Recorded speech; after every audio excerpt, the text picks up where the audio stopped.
రాజన్న సిరిసిల్ల జిల్లా వేములవాడలోని తిప్పాపురం గోశాలలో మంగళవారం నాగుపాము కలకలం రేపింది. గోశాలలో పాము సంచరిస్తున్నట్లు గమనించిన ఆలయ అధికారులు వెంటనే స్నేక్ క్యాచర్ జగదీష్ కు సమాచారం అందించారు.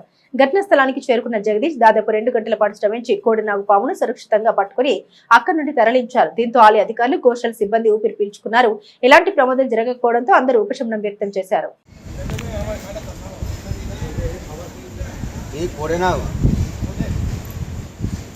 కోడేనాగా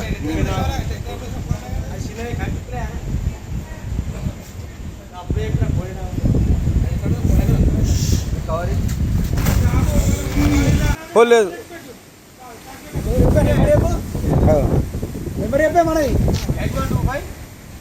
సంబంధించిన తిమ్మాపురం గోశాల నందు కోడె నాగుపాము మా సిబ్బంది చూచడం జరిగినది.